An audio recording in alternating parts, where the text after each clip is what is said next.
皆さん、こんにちは。タイモン・スクリーチです。日文献では、センターの日々の活動や研究成果を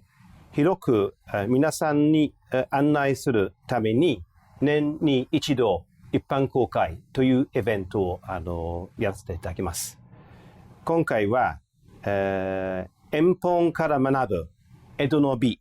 風俗、あれこれという題名で、日文献のコレクションにある、遠本、つまり春画と、春本のことを、考えたいと思います。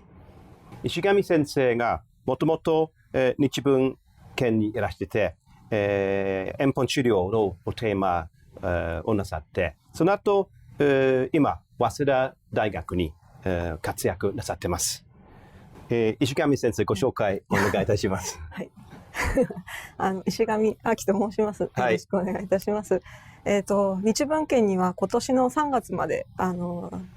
所属しておりまして、7年間日文献にはいたんですけれども、その間に、前任の早川先生の後を引き継いで、春画の収集と、あとデータベースでの公開も日々行っておりました。私の研究はそもそも一番最初のスタートが春画で、卒論から春画を書いておりまして、で、大学も京都の立命館だったので、立命館の、後からまた話すと思いますが、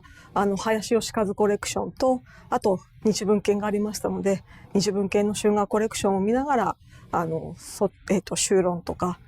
博論を書くという環境に恵まれておりまして、自分がまさか日文献に入って春画をお世話することになるとは思わなかったので、ありがたい縁だなと思っております。ですので、この度は、また呼んでいただいてありがとうございます。はい。石上先生がもしかして春画に一番詳しい方の一人で、私ども日文献に入っているのはわずか1年間しか経ってないんですが、その前に30年間ロンドン大学日本美術史を教えておりまして、でだいぶ昔ですが一冊の本を出しました。で題名がただ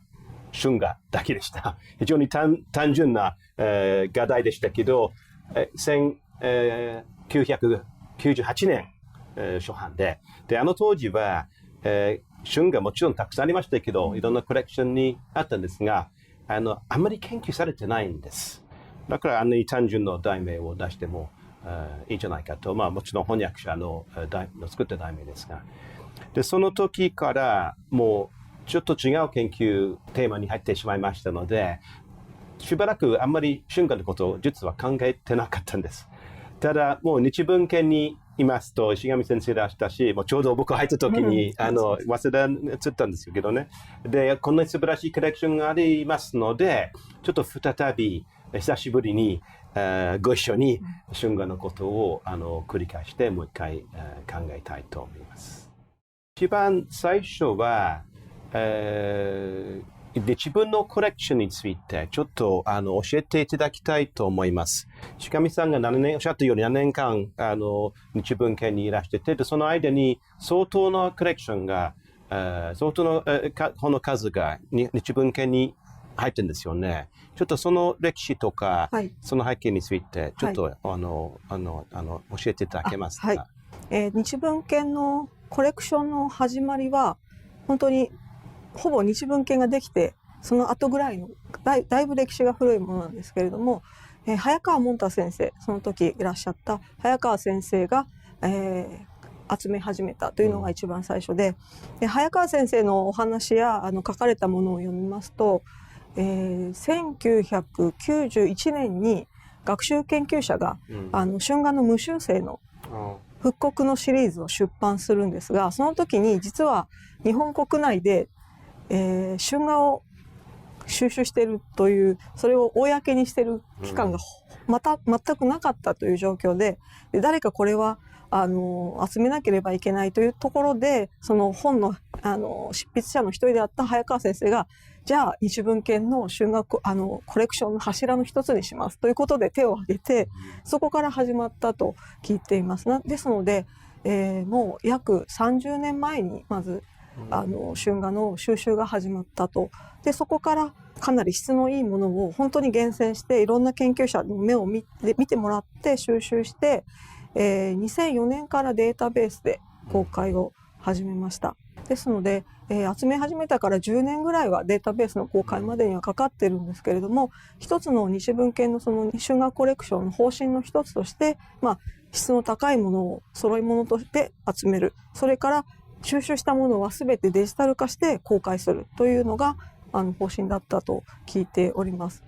私が着任したのが2015年なので、データベース公開からもうすでに10年以上経ってたんですが、その時実はそのデータベースを見るためには登録とパスワードが必要な状態だったんですね。やっぱ2004年公開当時もこれを果たしてフリーでそのまま出してしまっていいのかっていう議論が多分日文系の中であったと思うんですが、でその一つのやっぱり未成年とかそういった人たちにはアクセスできないようにするためにということで一つ制限を設けたというので聞いていますが、で私が着任した時もまだそのパスワードがかかっている状態だったんですが、もうすでに大英博物館の春画展が2013年に行われて、2015年には永世文庫の春画展があって、展覧会でも本物を見れるし、出版はもうすでにかなり無修正の状態で出ている中で、データベースでなぜ見れないのかっていうところがあったので、そこから日文系の中でいろいろ議論を重ねて、ようやく去年ですね、去年の10月に全てのパスワード制限を外して誰でもそのまま見れるように、したというのが、大まかな今のところまで流れで日文系やっぱり国立の機関なの で、今は違うでしょうけど、最初の段階でなんかそういうやっぱり国民の税金のお金を利用して春画を収集してもけしからんとか、そういう反対する人はいたんですか？それを多分その先回りして早川先生は春画を集めているとは公には言わずというか書かず、近世風俗資料という名前で資料を集めてますよという書類には書いてたっておっしゃってさすがによく考えたですね。はい、そうですか。はい。日文献のコレクションは今もうおそらく全国一番大きいですよね。日本国内と海外を見てもやっぱりトップクラスの量だとは思いますね。海外もちろん海外日本語を読める人が多くはないんですし、特に江戸の、その崩し字とか、読める人が少ないんです。昔でも今でも。だからおそらく海外のコレクションが主に絵の美しさからその判断して、で一枚絵が多いですよね、春本より。だから日文献のコレクションがおそらくほとんど絵本、つまり揃いものもありますけど、版画が少ないんですよね。ビクトリア・アルバートとか、大博物館とか、パリのギメとか、主にテキストがない絵がありますよね。そうですね。だから日文献がさすがに研究所なので、西風俗史とか、そういう側面から研究したというふうに考えてもいいでしょうかね。はい。そのように思いますし、本の春画の春本の全体で見るとやっぱり本の形のものの方が多いので、やっぱり集めると自然とそうなってしまうという形だと思いますね。はい。後で何冊もご一緒に見たい鑑賞したいと思いますが、その前に日文化コレクションが素晴らしいことですが、その前にコレクションじゃなくてもやっぱり研究が多少ありましたですよね。それを一番最初からどこから始まったでしょうか。おっしゃった立命館で林義和さんのコレクションが入ってますから、それ一番古いの一つですか？古いところでいうと本当にもっと明治とか大正昭和となりますが、今につながってるその研究の、基礎とか礎で作った一人としては林義和の1960年代から始まる彼の仕事がとても大きいと思います。つまり彼はいわゆる客観性を持って収集したんですよね。その前を当然に自分の遊びとして収集したが、江戸時代からずっと言いましたけど、林先生がたくさんの本を出されて80年代までですよね。90年代まで。90年代までですか。で、もう何冊も文庫本になって、ただ、これも本当に政府属史の研究で、美術史の専門家ではなかったので、日文献に入ってから私でも、やっぱり美術史の人も分析すれば面白い結果が出るかもしれません。歴史の研究者だけではなくですね。で、この先申し上げた私の本は、おそらく美術史家が春画を分析した最初の例かもしれません。林義和さんは割とユニークですか？周りに他の研究者もいたんですか？当時は。割とどちらかというと孤高のといいますか、在野で、自分でこう雑誌を作って会員を募集して、その会費を集めて2種類3種類4種類たくさんの雑誌を作ってそこに載せてたりとかですから学会誌とかそういうところに研究をしてそこで交流してたというよりかは、そういう春画のや春本の研究所を載せてくれるところはなかったということもありますが、基本的にこう自分で媒体も作り、そこで載せて研究していくというような方でした。で、彼と同時代で、彼と一緒に春画の研究をやってたのがリチャード・レインさん。彼は日本に籍を置きながらいろいろ自分で買ったり、それを翻訳したり翻刻したり研究したりというのがありましたが、でレインコレクション今ハワイにありますね。ホノルル美術館にありますね。で林先生がどっかで所属したんですか？当時はやっぱり研究、テーマを考えると大学先生になりにくかったでしょうね。そうですね。そもそもなる気があったか分かりませんが、彼はずっと在野で、最初は京都の大英の撮影所の、宣伝会員乗って、映画に関わりながら時代交渉なんでもしてたんですが、そこからその会社を辞めて独立してからはもうずっとどこにも所属せず、最後まで、研究してました。でその後、林先生1990年まで活躍なさったんですが、その当時はちょうど日本の法律というか法律の解釈が変わりましたよね。林先生のその最初の研究なさったところで江戸の春本が現代のポノグラフィーと同じ取り扱いで、つまり非売物でしたね。でなかなか出版できなくて、でこの絵の中でも多少のケースでその人間の性器がねぼかしてるとか、あるいは上に見れないように何か置いてあります。ただ春画は性器が非常に大きいですからそれをぼかすとほとんど周りに何もないという感じですからね。だからそういうような法律が続けてある間にもう本当にもう研究することが非常に難しかったし、で特に美術史の人たちも絵の半分しかないんだからもう分析できないよって言いまして、でちょうど90年代で変わりましたんですよね。そうですね。何がきっかけだったのかってなんか明確なものはなかったんですが、林さんの本とかさっきもほど言った学研の本がこの無修正で、出せられるよう出したら何のお咎めもなかったという、ことですね。だから、1960年代に林さんが研究所を出した時にはその正規も出てなかったのに、それがわいせつ図書として、国定裁判の後に言われるんですけど、言われるようなことがあったんですが、90年代になるとそれがそういう本を出しても警察から何も反応がないっていう状況に変わった。本当にさっきおっしゃってるように解釈が変わって、別に法律が変わったわけではなく、社会の解釈が変わったということで。で当時で江戸美術史の世界の人たちが初めてやっぱり、今出せますから、長い間に無視された本を美術史の範囲の中に入れて誰かが研究所を出せばいいという意見が割と幅広く、回ってたんですよね。で当時は、浮世絵の第一人者がもう引退なさったんですけども、小林正先生という方がいらっしゃいますよね。で小林先生が学習院の先生でおそらく彼が頼まれたと思います。ただご本人がちょっとその愛用の本書きたくないとおっしゃってたんで、代わりに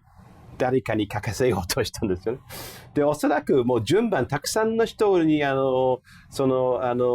りませんかと、そういうなんか、広がって回ってきたんですが、みんな、いや、ちょっとって言ったんですよね。で、僕はもう、バカだからやりますって言っちゃったんで、で、それで原稿を書きました。で、だけど、一番重要なポイントは僕の原稿ではなくて、素晴らしい翻訳者が、僕の英語の原稿を日本語にしたんですよね。高山博先生と今でももう元気でいらっしゃる方ですが、で、大体この本を読む人が、アイディアとかね、さほどバカじゃないかもしれませんけど、まず日本語が素晴らしいとみんな言ってますから、で、その98年でね、今でも文庫本として買えますけど、で、だけど、今は違いますけど、当時は本当に、本がまだ足りないという感じでしたので、僕の本は傑作ではないのに、翻訳されました。英語版も出ましたし、ポーランド語版も出したし、中国語版も出したし、ちょっとロングセラーになりましたけど、もう今になってもかなりもう超えましたけど、ね、超えられました。もうそろそろ、本物を見ましょうか。はい、一番最初に、春画というのは、日本全国に鑑賞されたんです、江戸時代で。田舎のコレクションにも、ありましたけども、大体出版、版元ですよね。出版社が江戸にありましたから、一番最初からちょっと江戸の地図をご一緒に見て、まだ江戸のことをあまり詳しくない方に、その地図を見ながら、どこがどういうものがあったかということを考えましょう。じゃあ最初から、これ非常に有名な地図ですが、明和年間に出版され、というのは1700年代ですね。でこれはちょうど1771年。ただ、非常に有名な地図ですが、日文献コレクションで本物がないので、これは現代の複製です。後で江戸時代の地図をお見せしますけども、でもこれも本当に代表的な地図なので、一番最初にこれを、見た方がいいかもしれません。これは南ですよね、北。西と東。で、当然に真ん中に江戸城があって、で、江戸城をほとんど必ず余白ですよね。地図、お城が、一応、内緒ですよね。あまり広がっていけない情報がそこにありましたから、徳川の門のみです。で、有名なことで、江戸の堀が、ちょっとそのスパイラルな螺旋ですよね。で、隅田川に出てきますよね。で、両国橋があって、永田橋があって、江戸湾です。品川。ただ、春画の話題になったら、おそらく、江戸の遊郭のことを考えるでしょうから、主な遊郭は、吉原でした。で、吉原に行くために、大体、この、神田川が、隅田川に出るところから、船で、遡って、多分、1時間近くかかったかもしれませんと、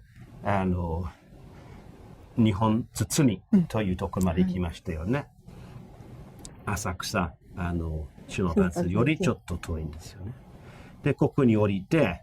船がここに入って、で、歩きまして、で、この四角のところが、まだ周りに畑があります。本当に、現代に言えば郊外ですよね。で、堀に囲まれてて、それはおそらく火事が怖いですから、夜でみんなもう寄ったり、遊んだり、喧嘩したりしたんですから、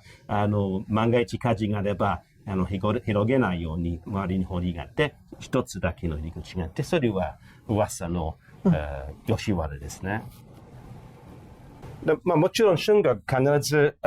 遊郭と関係ないだと見せながらもっと広くんですよね。ただ、その性の、なんて言いますか、メッカみたいなところが江戸時にとって吉原でしたけど、他の、幕府が認めなかった遊郭もあちこちにありました。東西南北に一つがあったとよく言われました。新宿、今でもそうですけどね、結構新宿でも飲み屋とかそういうとこいっぱいありますと、深川とありましたから、品川もありましたですね。その4カ所。それぞれ、ちょっと、ど真ん中ではないんです。実は、吉原がもともと町のど真ん中にありましたけど、振袖の大火で、1657年で、燃えちゃって、で、江戸が再建された時に、やっぱり、果てに動かした方がいいと、思われたので、今、あっちになりました。で、もともとより新吉原になりますね。だけど、大きさを見ると、大きくないんですよね、吉原。で、時々五町町と言いますね。5つの町しかない。で、こんな広い江戸で、当たり前ことですが、男性が人口の半分だとしても、50万ですよね。50万の人間、男がいれば、全員吉原に行きたいか別にしてね、行こうと思えば入れないんですよね。だから吉原が、行った人が行ったんでしょうけどね、でもちょっとそのイメージの中の空間で、ある程度空想的なところでした。で、これを複製ですから、日本日文献のコレクションにある本物の、もうちょっと時代が下がったものですが、この、開5年ですよね。19世紀に入ったものです。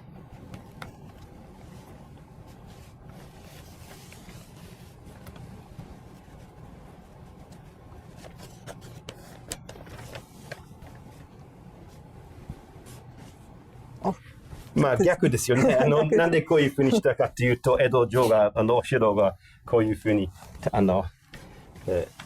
逆さまにならないようにしたんですけども、こうすれば前の地図と同じ形になります。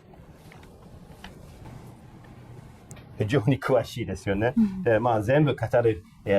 こと今日は余計ですが、大名屋敷があって、お城があって、で、吉原がもうそのままですよね。前ほど周りに畑がないんです。今も田んぼって書いてますが、江戸が広くなって、吉原が昔ほど田舎にあるという気持ちがなかったんです。ちょうど100年後ぐらいですね、先ほどの地図の。そうですね、はい。町人の町がこの地図で灰色に描かれてますよね。ちょっと色がついてて、必ずそうではないんですが、で、町人がもちろん大きな道に面しているところありました。商売やりましたから、運送ができやすいところですね。で、山の手とかで、むしろ武士階級のに住んでいるところですね。じゃあ、いよいよ円本をご覧しましょ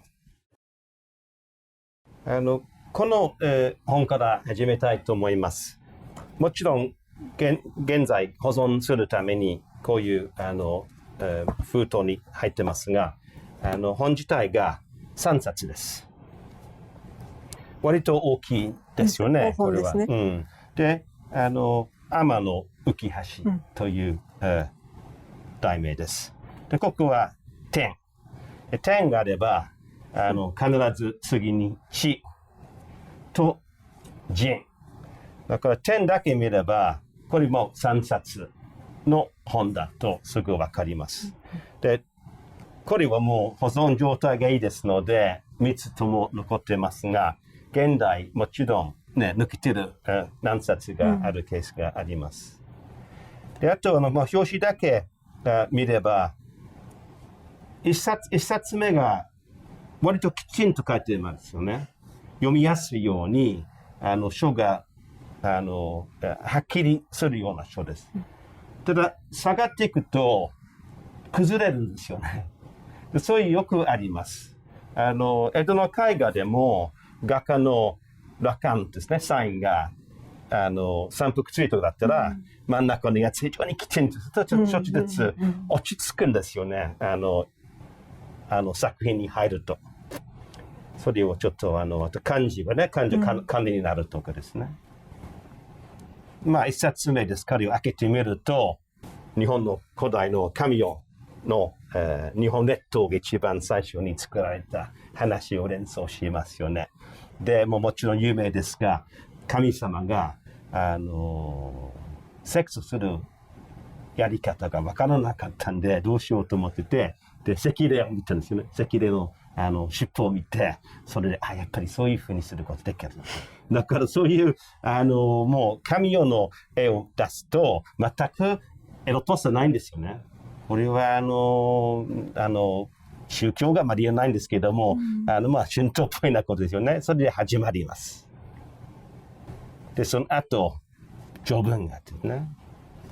序文にもだからあれですね、そもそも世界の始まりはこのニシンが天の浮橋でヌボコを下ろしてっていう、まあ非常にありがたいような神話の世界の詳しい解説をして、で、絵の方に入っていくという。はい、でも絵は全然その神様のものではなくて、本当にもう当時の江戸の人々、これは公家の人々の絵が始まるという。で、やっぱり、橋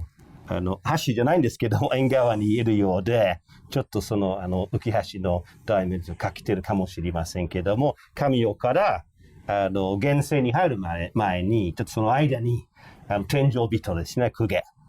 非常に美しい服を着ながら、江戸、現代建築ではないところで成功してるんですよね。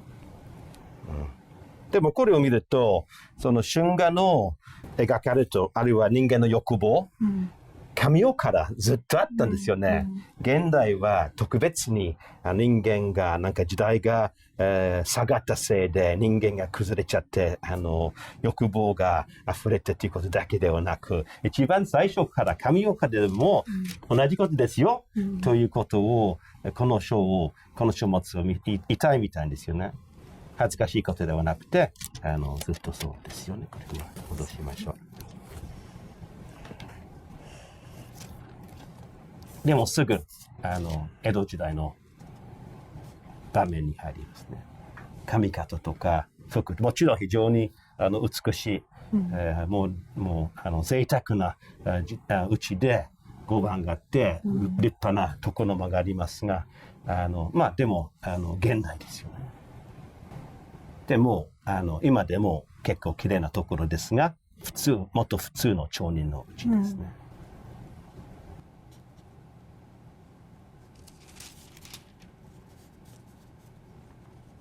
で、さらに普通の人のうちで、それでもエレガンスがあります。それは三味線ですよね。あともうキセルがあって、大体春画がですね、もしかして現代のポルノとちょっと違う大きな違いの一つは、画ですよね。画と俗の画エレガンスを非常に大事にしたテーマですよね。ほとんど乱暴とか、なんかその人を無理やりにやらす、犯すとかね、そういうことがほとんどないんです。男女が両方とも同じぐらいに遊んでいるということを見せるんですよね、春画は。江戸時代に本当にそういうふうに場面が多かったかどうかわからないんですが、春画の、手に出てくるテーマがでも冬になりましてね。若い男女の。そうですよね、今まだ前髪が、はい。ある男性と。慣れてない人が時々そういう男性、もちろん席がありますから分かりますけども、あれがなければこれは女性じゃないかという人もいますけど、池山先生おっしゃったようにその前髪がまだあります。ちょっとだけ頭の上に反ってる部分が見えますよね。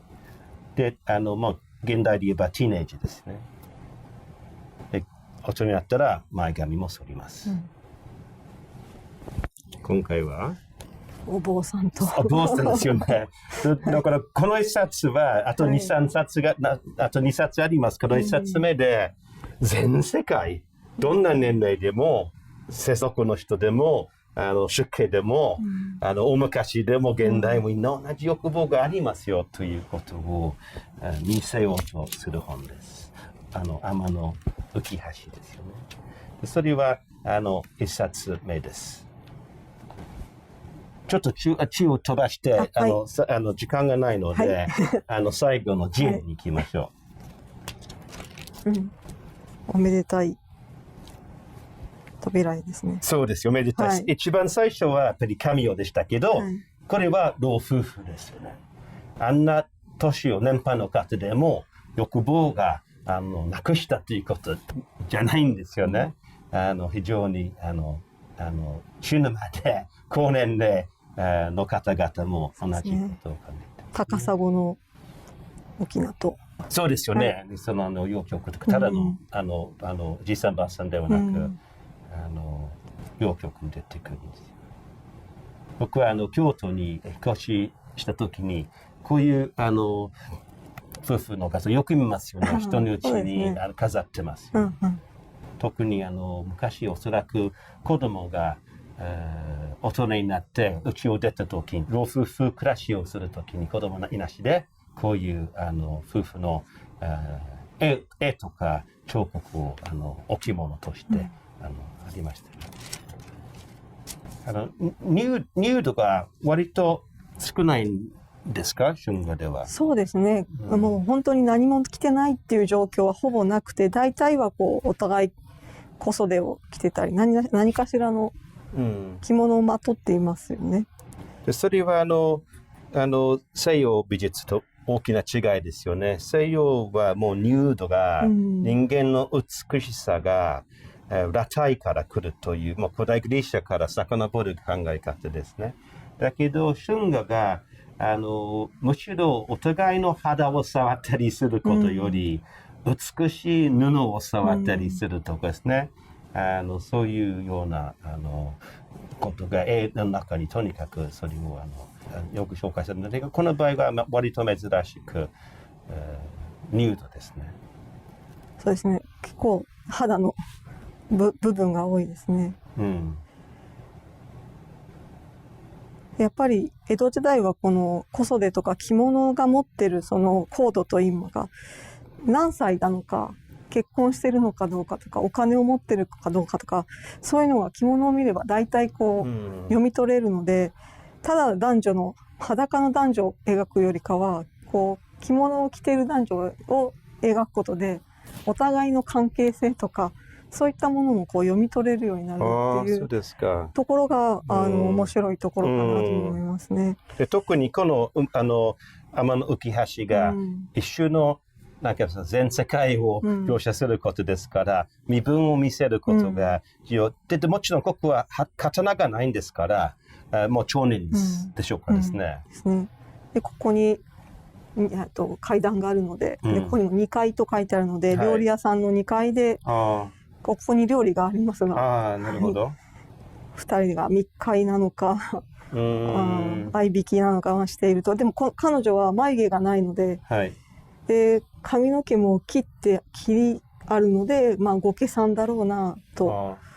いうところもこう、お歯黒がちょっと口が見えてないので本当はきっとお歯黒だろうと思うんですが、そういうところもいろいろと髪型とか着物とかそういうものでこうシチュエーションが読み取れるなと。でこの足がなんて言いますか、組んでいるようにこれね、これ本当に2人とも同じぐらいに楽しんでるんですよね。それもう現代のポルノよく女性がいやいやとか言ってるね、それで男性が興奮するみたいなんだけど、江戸時代ではそうじゃないんですよね。本当に春画ではそうですね、性的な暴力はあまりそこまで描かれないですね。少ないですね。もちろんありますけれども、もちろん世の中にありましたけど、春画がそういうようなことを隠すことの一つの目的だと。でここは時々出てきますけど、絵の中に出てくる2人が春画を読んでるんですよね。画中画みたいなところで、だから春画がどのぐらいリアルかという疑問がありますね。これもちろん絵がもう空想的な絵ですからね、画家がもうアートですから、これを見て江戸のセックスがこういう形だったということを考えない方がいいですよね。だけど画中画では我々これを感想すると、体が同じものを感想することだ、何がリアルだ何がリアルじゃないということはわざと混乱させるような場面ですよね、これは。はい、本も読んでますよね。前は絵でした。何を読んでるかと、ここでね、僕読もうとしたんだけど読めないんですよね。これ読めますか？ちょっと難しいですね。ですが。なんかつかるとか、でももしかして文字ではないんですよね。そうだと、表紙とかから見ると謡曲かなんか歌い文かなんかそういったものかもしれないですね。このテキストだけがこう書かれてる。でもちょっと特定は難しいですね。最後で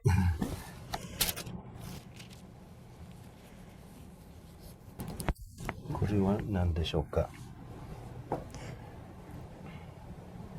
これは何でしょうか？何か手で、お茶を一緒に飲んで、タバコ吸ったりして、結婚したとかね、これは夫婦とかね、もう今唯一の絵でセックスやってるところではないんですから、これは多分もうそういうこと終わって、これはもう今用の普通の夫婦のことかもしれません。本当にこう見るとどの体がどちらのものなのかこう一見しただけでちょっとすごく分かりづらいですね。それよくありますよね。春画がその2つの人間がちょっとお互いをちょっとアタックするという感じじゃなくて、本当に体がもうどっちがどっちかってで分からないように描かれてます。なんか着物の中に肉体がこう隠れてるすぎてて、この足はどっちの足なのか分からなくなってしまいますね。ということで、最後は江戸の普通の書物の最後に、その版元とかですね、いわゆるその責任者の情報を書かないといけないんですが、春画がそれはないんですよね。享保7年に出版の条目が出た時に、それ以前は他の普通の表向きの出版もと一緒に後ろにはちゃんと巻記があって、そうですか。はい、版元の名前も絵師の名前も何年に出したかも書いてあったんですが、1772年以降がこういうふうに巻記が全くなくなって、で序文のところにあったように誰なのかわからないようにこう隠語という、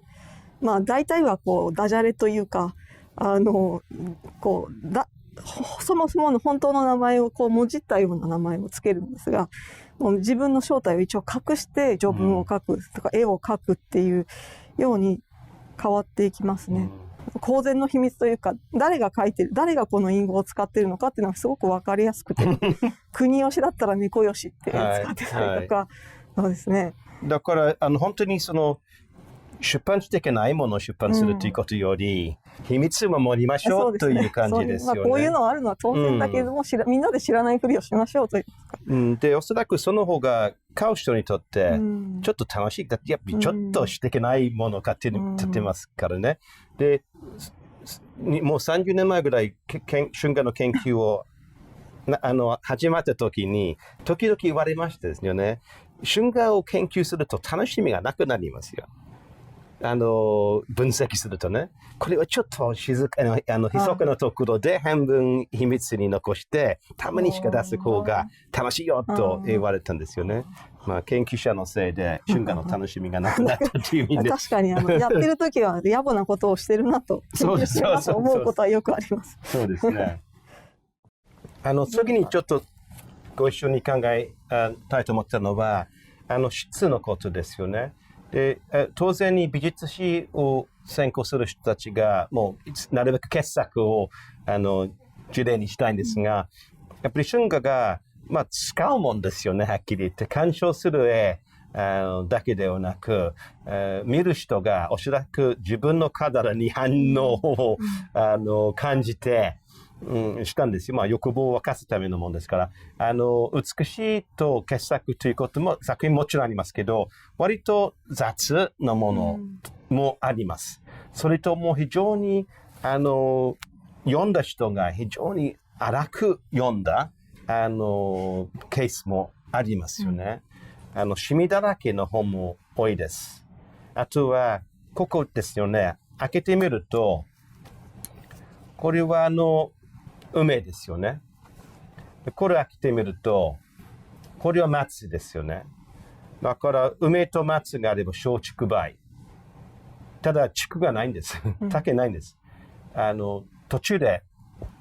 なくしちゃったんです。誰か友達に貸して、誰か盗んだ。あるいは、すっごい汚れてますけどね。真ん中のやつ汚れすぎても捨てちゃったとか、そういうような、やっぱり遠本がですよね。いくら、落書きも多いですね。そうですよね。なんか寺町が出てますからね。これはどういう意味かわかりませんけど、もしかして所有者の住所とかですよね。ありますね、時々。これもう誰かの因果をしてますね。これもちょっと全部一枚一枚で見る暇がないんですが、これはおそらく、久米仙人のですよね。久米仙人という人が、仙人ですが、仙人になったおかげで飛ぶことできたんですよね。飛んだり。で、飛んでる間に、川で、洗濯する女性を見たんですね。その女性が、服を濡らさないようにちょっと引き上げて、で、久米仙人がその若い女の人の桃を見て興奮して、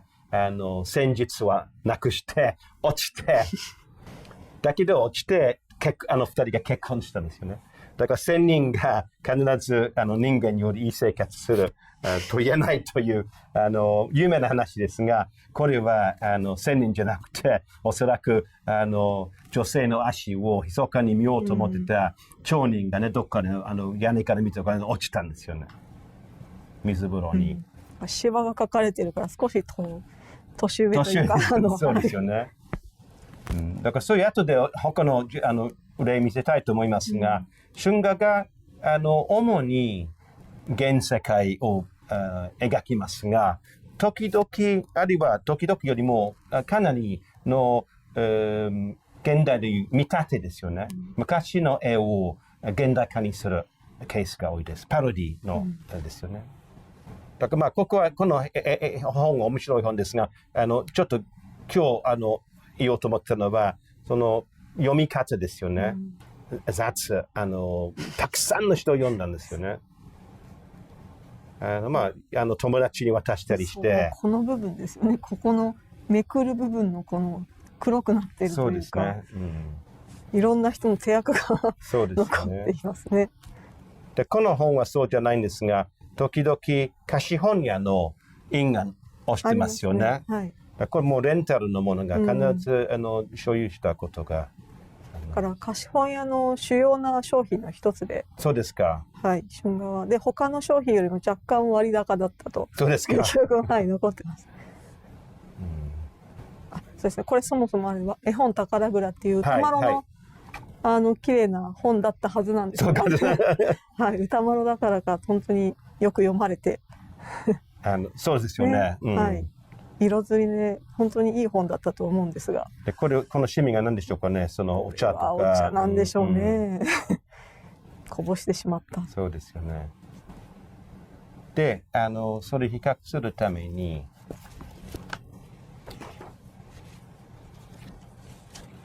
これはちょっと説明。はい。これはですね、奥村正信の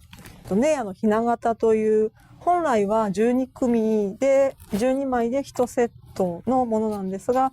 残念ながら日文献には、11枚しか残されてないです。で、おそらく序文とか序図もあったので、全部で13枚あったんじゃないかなと思うんですが、序文もなく、ただ非常に綺麗な状態のものが11枚揃って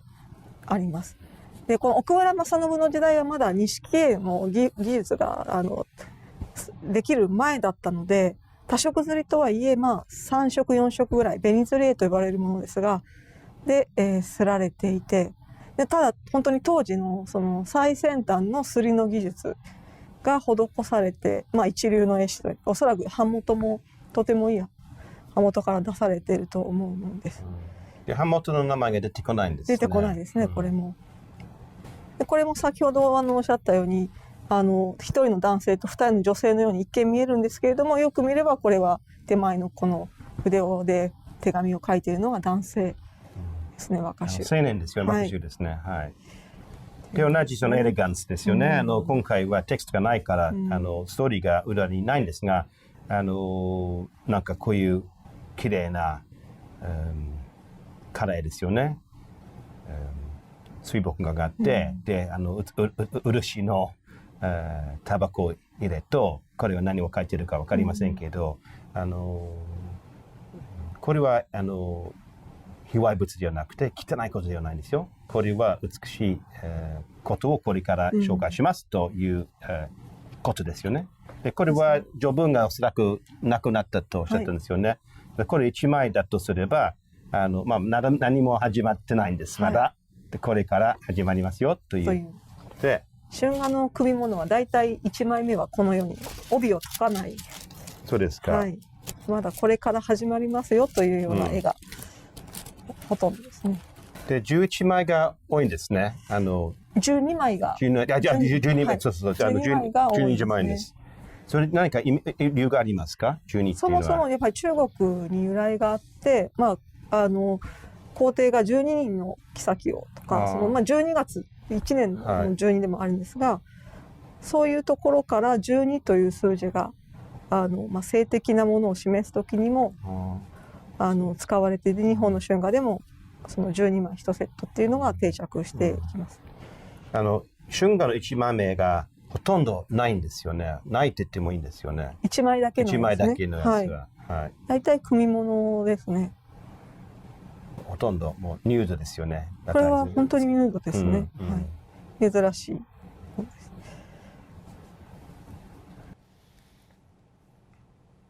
今回も春画の絵本を見てるんですよね。で見てそれで興奮して。若氏と娘さんですが、ここに吉三郎と書いてあって寺の歌詞とあるので、おそらくおひじきさをベースにしているんだろうかなというところがあります。正信は俳諧もする人だったので、自分の春画の中によくこの俳諧を書き入れているんですね。ですのでこれも正信の春画の一つの特徴なんですけれども、寺の歌詞なんて書いてあるのかな。左小胡椒の吉三郎と書いてあるんですか。お寺のお菓子を食べるようにと言いますか何を食べるのかというようなところではあると思いますが、時々またさっき申し上げたようにエレガンスのことですね。全部部分しか見えないんですけれども、これは立派な屏風が置いてある部屋ですね。私はこれは他のコレクターのところで巻物にしている状態のものも見たことがありまして、だからこういう、基本的には1枚ずつで12枚セットで売るんですが、どういう形に仕立てるかは、持ってる人がこれ張り込み帳にしたり、このままこの1枚ずつ持っていたり巻物にしたり、それぞれ自分がこう見たい形、鑑賞したい形でこう保存しているものが多いかなと思いますね。多分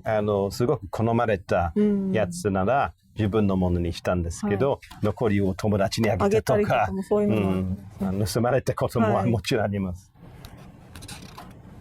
あと古本屋さんとかがバラバラに売るとか、そういうのでなかなか12枚1セットで残ってるってすごく珍しいというか、貴重なものになります。これまた 3人ですよね。多分これはおそらく一番最初に見た絵の3人組ですね。もう一回出てくることですね。一番最初のところですね。大人の男と青年と若い女性の。まあちょっと揃いものをお見せしたいと思ってたんですよね。で、だいたい12枚、組とおっしゃったようにして、あと保存状態がいいと、本当にもうバラバラになるまで読まれたのもあります。次にどんどん続けますけど、見立てという言葉をさっき、使いまして、で見立てという言葉が江戸時代にもありますが、現代の、研究用語になって、もうパロディですよね。古代の、有名な話を現代化にして、現代の人間がその昔の人のことを演じるんですよ。で、たくさんの春本にそういうような場面が出てきます。これは一つですよね。これは何でしょうか。松風と雪平と書かれてますね。はい、で、浜辺の男女。で、これはあれですね、謡曲とか浄瑠璃で出てくる、まあ、当時人気のあった男女の組み合わせをベースにして、歌麿がそれを春画化したっていう、なんかまあ、表の世界で歌われてるさらに先の世界を付け加えたというような。平安文学に遡りますよね。で、二人の女性が、なんか公家が田舎に来て、で、二人の田舎の女性が、彼のことが好きになって、で、彼も両友愛して、去っちゃうんです。で、二人の女性が同じ人間、同じ男を考えてて、で、塩をする仕事したんですよね。で、塩を作るときに水をこういうなんて言いますか、バケツって言われて、で、月を見たんですよね。で、一つの月が二つのバケツに影が反射することって見て、それ我々みたいですよね。月の立派ないなくなった公家の二人とももう考えてます。だからそういう春画のちょっとよく、今で言う古典文学を見立てるんです。謡曲と、伊勢物語とかからの見立てが多いですが、やっぱり源氏物語が一番有名な、平安の、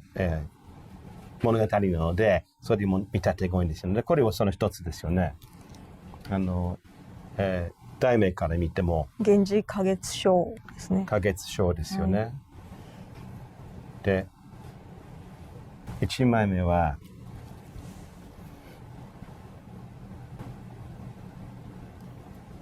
ある人が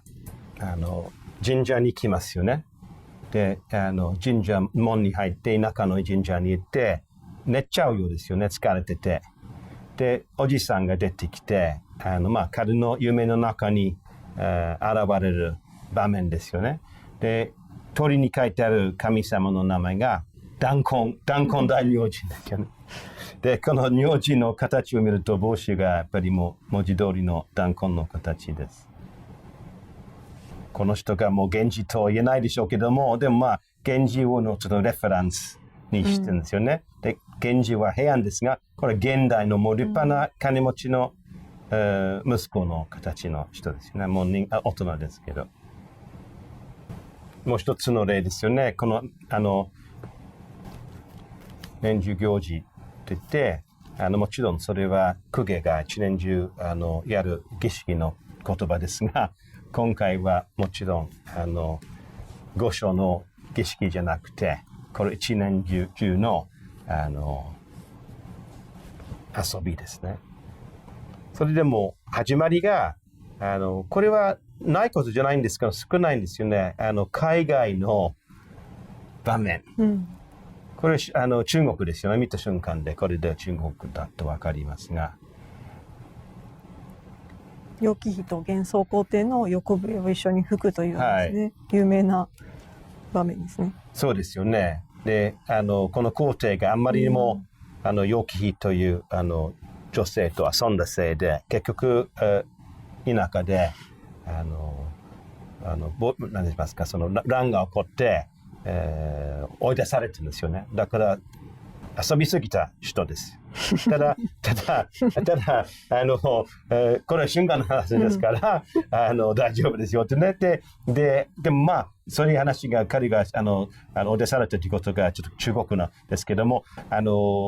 やってる間に非常に平等的な、本当の恋愛で、そのシンボルとしておっしゃったように、その二人とも一緒に横笛吹くんですよね。その女性の方が吹くと男性のことがそういうなんて言いますか、そういう指で穴をさんです。まあちょっとエロティックなことも考えますけどね、女性を笛を吹くとそれこそその弾痕のことを連想しますけど、でとにかくその、本の内容が全然年中行事じゃないんですが、ちょっとそういうような、公家の行事を見立てるんですよね。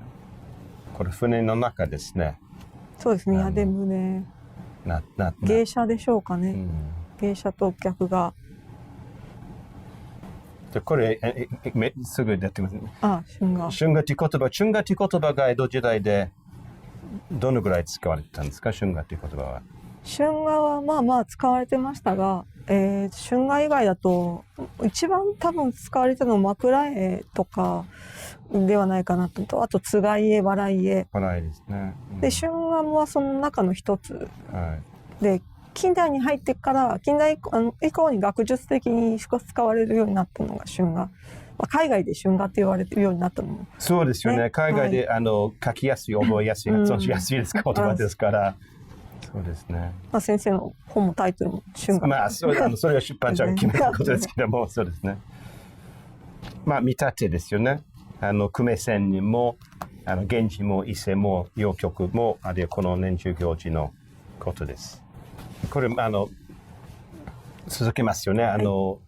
見立ての本。源氏は、長い本でなかなか最後から最後まで読めないんですよ、現代の昔でも。だけど伊勢物語が短い本で、その上一番もうメインの部分の一つは東下りですね、だから江戸人にとって東下りという話が非常に重要なことで、ほとんど、平安文学が当然に京都の周辺に行われていますよね。だから東下り、ほとんどだけ、江戸地になったところがロケになりました。だからこの春画がこの演本が、内容が多少伊勢物語から来るんですが、題名もそうです。これあれですね、面白い設定が施されていて、最初に、無双頭巾っていうタイトルにでもあるんですけど、一番最初の冒頭で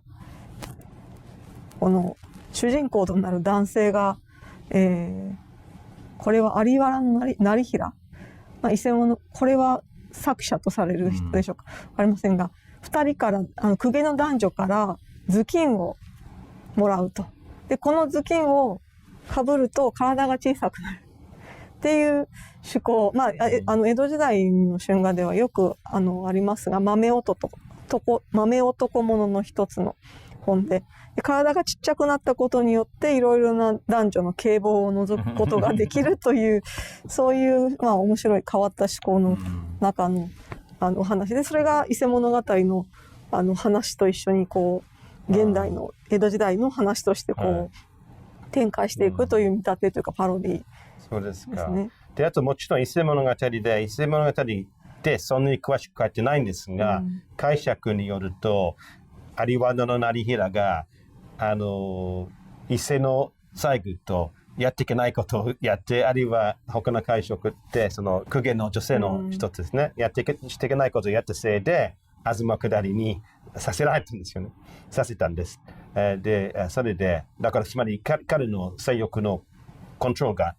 なかったせいで伊勢物語という話が始まったという言えますから、この現代の人間が同じぐらいに欲望を抑えられない人で頭剃ってますよね。そうですね。お坊さんのような、でも町人ですね。町人ですよね。はい、まあ後で月が来ますから多分髪の毛がない。で一世でね井戸に育てられた若い子の話がありますからそれがでずくんかぶって小さくですよね。そうですよそうです。これはこの場合で名前が違いますけど、マネーモンと。ここは豆男と書かれてますね。はい。豆男という春画じゃないところにも出てきますか？浮世草紙でも八文字屋の浮世草紙でも豆男物というものが流行って、その後ですね、こちらは。そうですから京都で豆男物の出版物が出て、でそれを受けて正信、これは奥村正信なんですが、正信が豆男を描いたり、あとこの後出てくると思うんですが、春信の風流炎色マネーモン、春画の中でも豆男物が出てきて、一番有名になるのがその春信のマネーモンになりますね。からやっぱりちっちゃくなって覗きたいっていうそれは一つやっぱり江戸時代のこの時代の面白い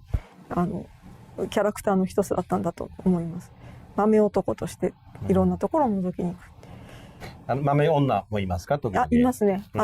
それも日文系に入ってるものなんですけど、夫婦といいますか、豆男と豆女セットでそれぞれがまた違うところを見に行く。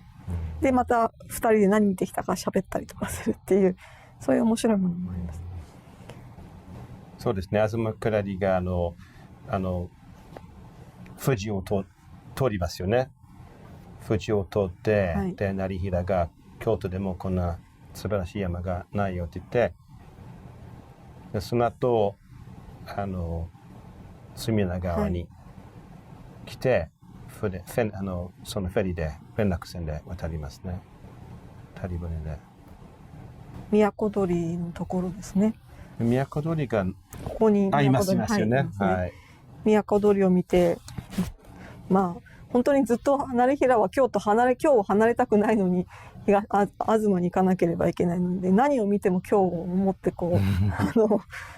ていう中で都通りを見て、でも伊勢物語は都通りを見てまた都のことを思い出して涙を流したりするんですが、これはすごく楽しそうな隅田川の川遊びが描かれてますね。でここに豆男が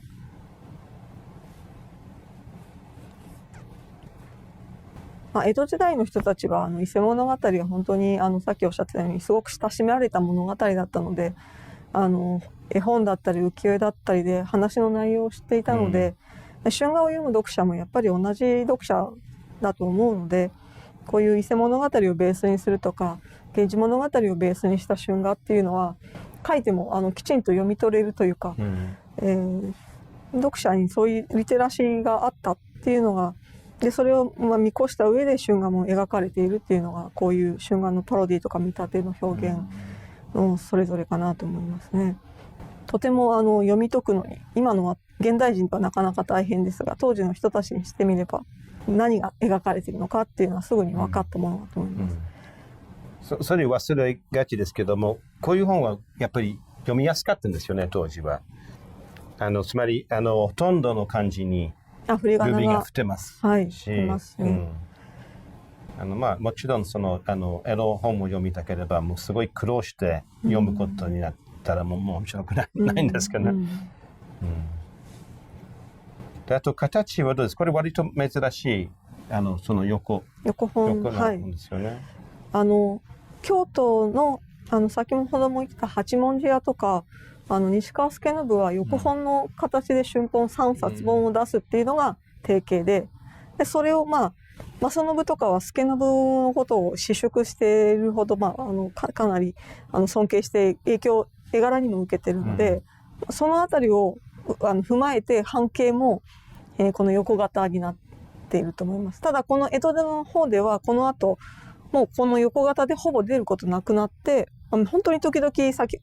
っき見た歌麿の横版ありましたが、ああいうもの出てきますが、基本的には3冊の半紙本が一番そのよく作られた形になって、時々豪華な方になると黄金の形、天の浮橋とかもそうですけれども、そうすると中もすごく手の込んだ色づりの豪華な方になってくるっていうものですね。だから形を見れば時代とかどの地域で作られたのかとか、おおよそこう、考えること、交渉することができるかなと思います。これ前ちょっと見せた本ですよね。非常に趣味が多いものですが、ちょっと今回は、ちょっとその話しようと思ってたのは覗きですよね。春画でだいたい2人あるいは3人の組ですよね。だけどよく外から覗くもう一人の人間がいます。でこの場合ではこれは青年ですよね。おそらく初めて女性の性器を見て興奮することです。覗きから欲望が始まりますが、よく大人が密かに人を覗くんですよね。でこれはちょっと冗談ですけども、覗くのは人間ではなくてその姉妹の、仮面ですね。他の例がありますよね。覗きのこういう感じとか、これなんでしょうかね。こんなに第三、これも一人ですよね。若い男が上がってきて、一つはやっぱり昔の日本の家屋の構造もありますね。障子やら屏風やらで一つで区切っていたので、誰が目にしてもおかしくないという中でっていうのはあると思うんですが、やっぱりこれだけ覗くっていう行為が何なのかっていうことだと思うんですが、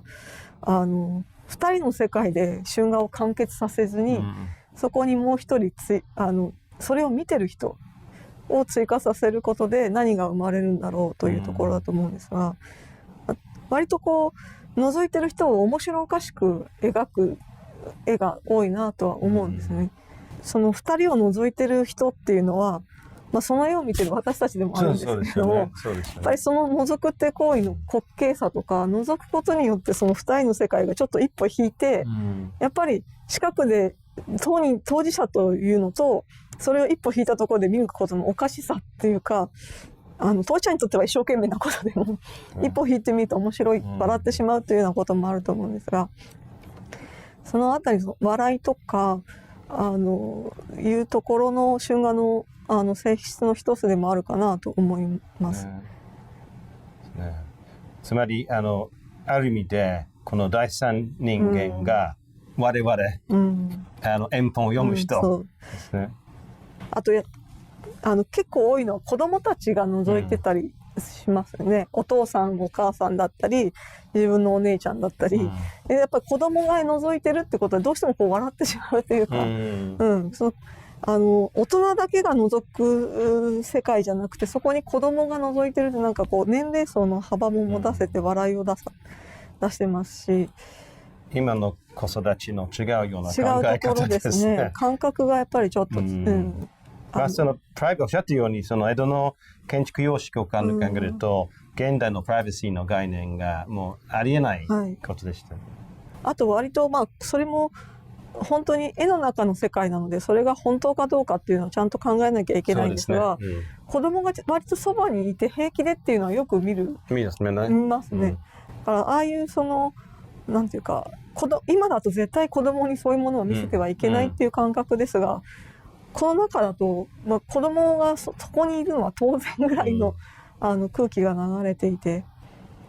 そうですよね。それは絵の世界のみか、実際にやったか分からないですよね。ただ大英博物館で春画展をやった時に、そういう子供が覗いてる絵を展示からは外しましょうっていうことになりました。それはやっぱ見てる人のこう心のプレッシャーじゃないですか、その負担を考えるとやっぱ外した方がいいと。やっぱり西洋の人もそうですし、現代の日本人もやっぱりそういう場に子供がいるっていうのは、見ててちょっといきなり、春画の世界見てて子供がいるってなると驚いてしまうとか、子供が性の対象になってるわけではないけれども、その性の場に子供がいることに対してちょっと、気持ちがっていうところで外して、図録には入れましたけれども、だからそういうところも現代春画をこう人に見せる時に、何がこうダメなのかとか、何にこう気をつけなきゃいけないのかということを考えるのにすごい面白いポイントだったなと思いました。そうですよね。少なくとも図録に載せたんですよね。それはちゃんと説明をして図録には載せたんですけど、キャプションとかの説明がなかなか目に入りづらい展示会場だと、いきなりそれを見せるのは性的な暴力のも外したのはそういう同じ理由ですけれども。覗きは一つの本当によく出てくる場面ですが、もう一つはこれは日文献に出してた羽賀徹先生のなんて言いますご発想ですが、際どいところで男女が遊んでる場面が非常に多いんです。つまり布団を敷いて準備してやることがもちろんありますが、そうじゃないケースが縁側ですよね。あるいはここでもう一つの物干し台というね、物干し台というのはないんだろうけど、ちょっとどっかに行ってね、屋根の上に、屋根の上ですよね。で、なんで羽賀先生がそのことについていろいろ考えなさったんですよね。なんでこういう場面が多いかというと、ちょっと春画がなんとなくしていけないことのことですよね。現代の、モラルが全然違ってきたんですが、江戸でもやっぱりこういう本当のパートナーがいるのに違う人と遊ぶことよくないんで、だからちょっとそういう、概念を物理的にして場所を外ではないし内ではないし、中途ぐらいのスペースにすることが非常に多いです。実際にはしてはいけないことをそういう場所でするというのを春画の中で表現するということなんです。両方でしょうね。で、本当にちょっと遊ぼうと思えば人が行かないところに行って、屋上であまり人が来ないはずですから、そういうことをそういうふうに考えることできますが、やっぱり絵のことですから、絵の中にその際どさが表現の一つになりますね。当たり前のこの風景というよりかは少しこうスリリングなというか、見てる側も、こんな場所でというような。そうですね。さてもいよいよ、時間が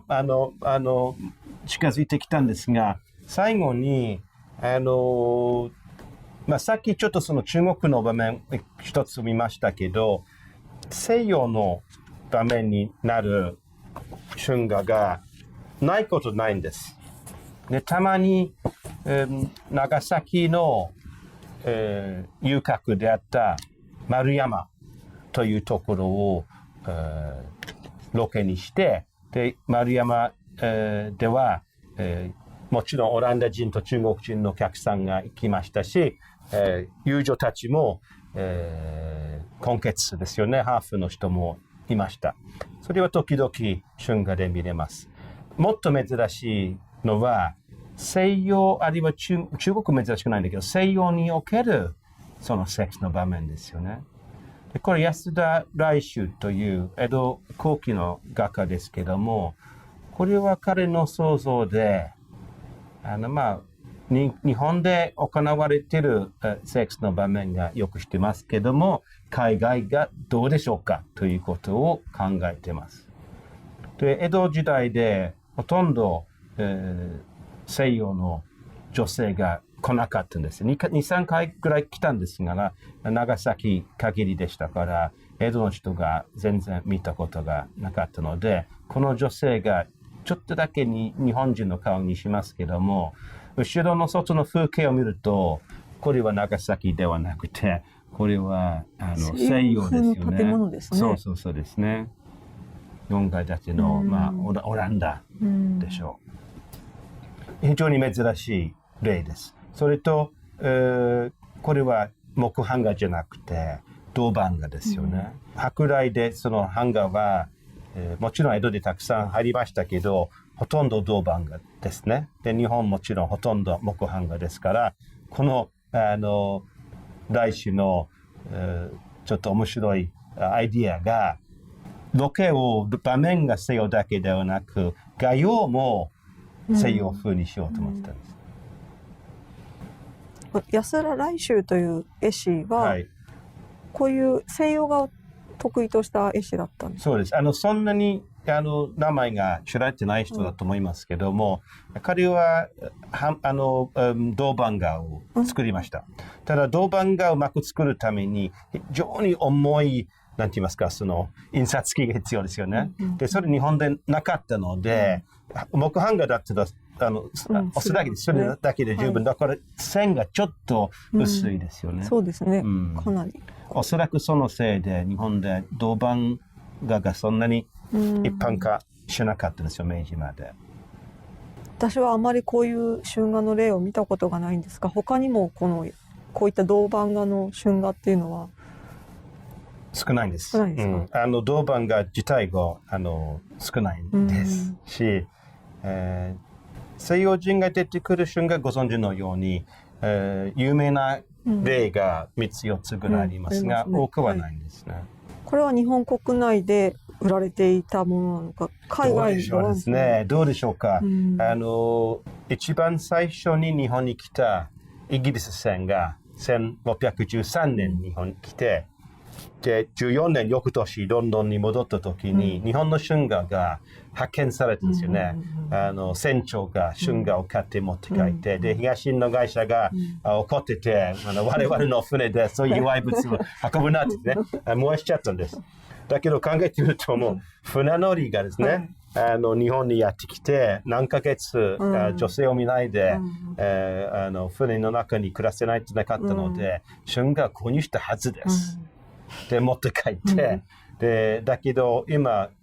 向こうのコレクションで、江戸時代にそのいわゆる小当たりのものがないんですね。もちろん明治以降に購入されて持って帰ったものがたくさんありますけど、一つの逆の例があります。松浦青山という偉大な、江戸後期の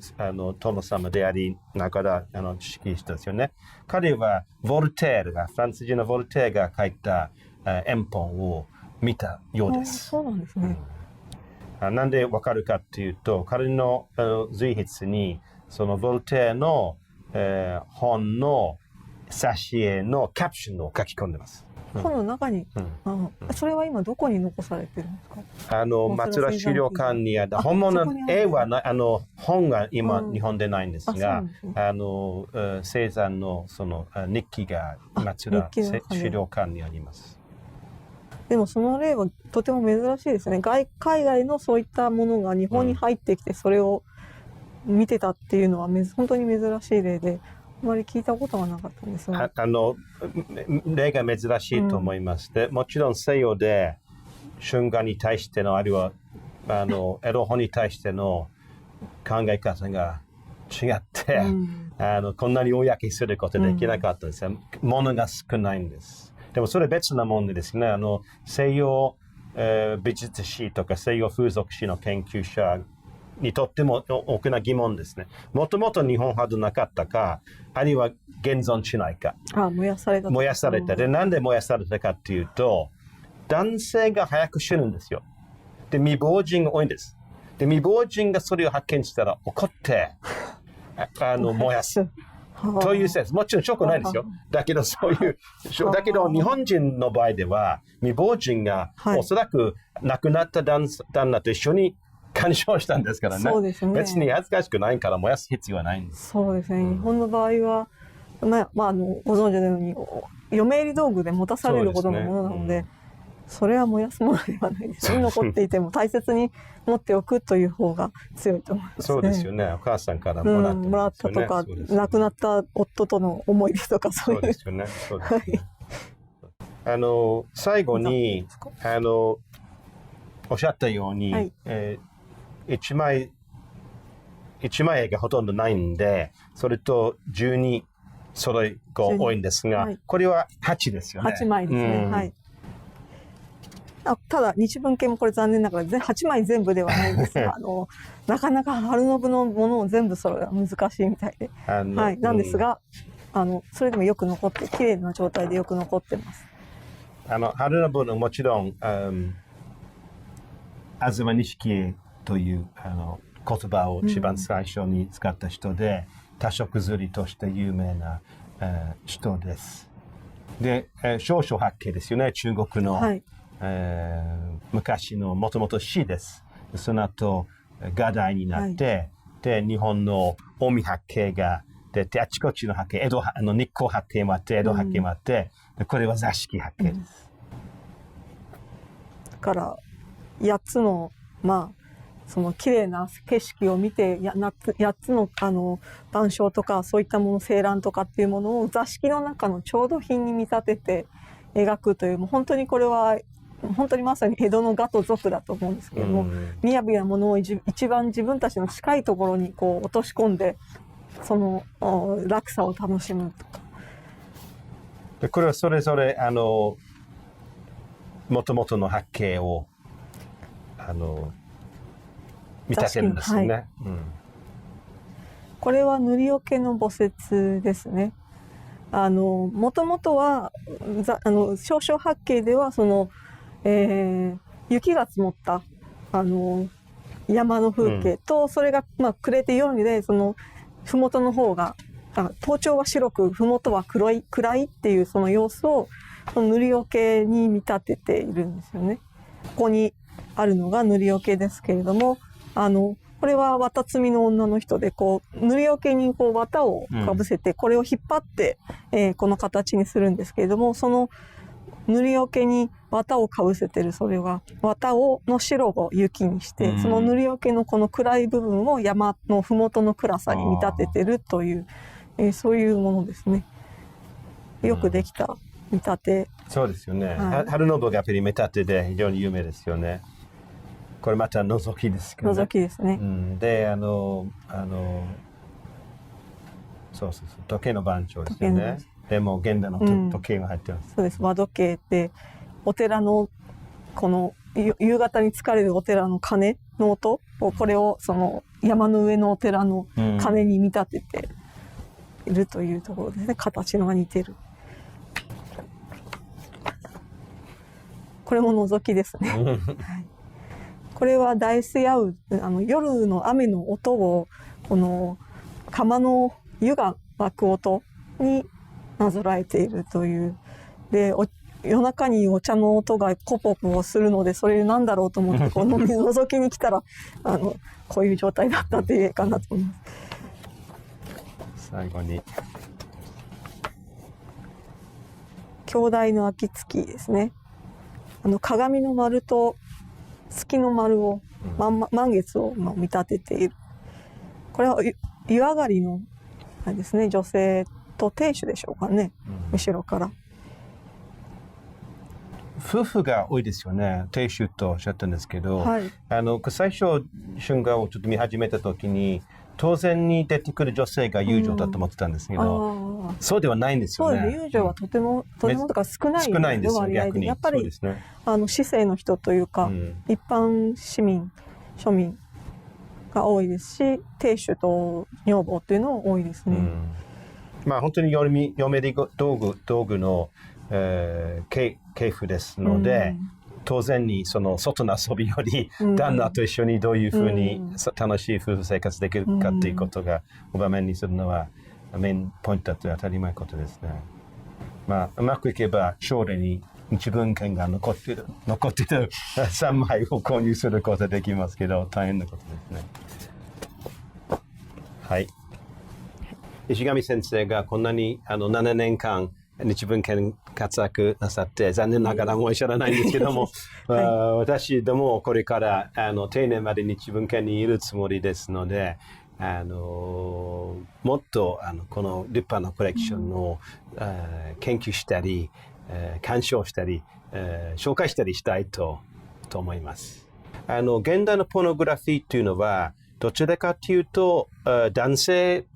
のみ見るということが一般的な考え方だと思いますけれども、その女性の目線はどうですか？江戸でも同じことですか？主に男性に鑑賞されたんですか？江戸時代の春画は現代のというと比較すると男性に向けて女性に向けてという違いはそれほど明確ではなかったなと思います。同じものを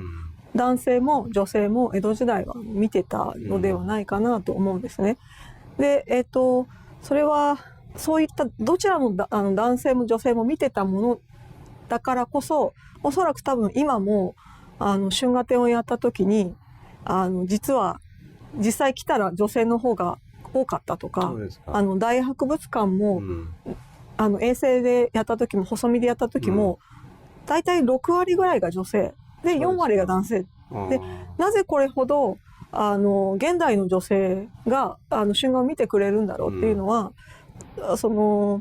江戸時代の春画っていうのが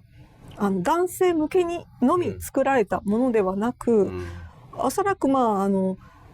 女性も男性も見るもので画面構成もそうですけれども、男も女も同じようにその画面の中に描かれているっていうところが、女性が見た時のその心が楽だというか、自分に視線が向けられてないっていうところがあるのではないかなと思うんですね。でもう一つ今日一番最初に紹介していただいた天野喜橋のようにこの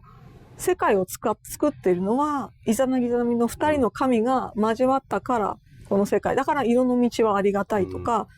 男女和合夫婦和合とか、そしてそれでそれを花嫁に持たせて、またあなたたちが夫婦の仲を良くして子供を繁栄させなさいよというような考え方が規定にあったり、それから覗き絵とかああいうものでパロディとか春画を見ると笑ってしまうっていうところ、笑い絵っていうところもおそらく男性女性見た時に楽しむで見ることができたところじゃないかなとも思いますし、男性と女性に対する視線の置き方、重さが春画の中で割と同等に扱われているところが、今の私たちが女性が春画を見ても面白いところだと思いますし、それから割とこの表向きの世界だと、封建社会であったり、それから女性向けの教訓書だと女性はこういうふうに生きなきゃいけないっていう、割と従順に生きなきゃいけないっていう社会を、それを多分パロディにして建前を笑って逆バリューで色の世界ではそうではないんだと、もっと女の人も積極的に生きなさいよっていうことを言ってると思うんですけど、そういう表の世界だけでは見えてこない女性に対するこの言説というか、女性はこうあるべきだっていう姿を春画でも見ていくと、もっとより視野が広がると思いますし、そういうところが今の私たちが春画を見るところの一つの意味にもなるのかなというふうにも思うんですね。から女性はあまり私たちが言わなくても割と春画を積極的に見てくれたり楽しんでくれたりするので、あれなんですが、そういった意味では男性も女性も、この春画っていうのを今一度楽しく見ながら江戸時代の人間とか性ってどうだったんだろうっていうのを考えるのは面白いんじゃないかなと、そういうふうに思います。わかりました、ありがとうございます。それですべての日文献の春画のコレクションが円本と、1枚目も揃いものが、オンラインになってますよね、データベース。ぜひ皆さんそのデータベース、ご鑑賞してください、参考してください。もうパスワードもいらないので、どなたでも、自由に見ることできます。それでは皆さん、さよなら。さよなら。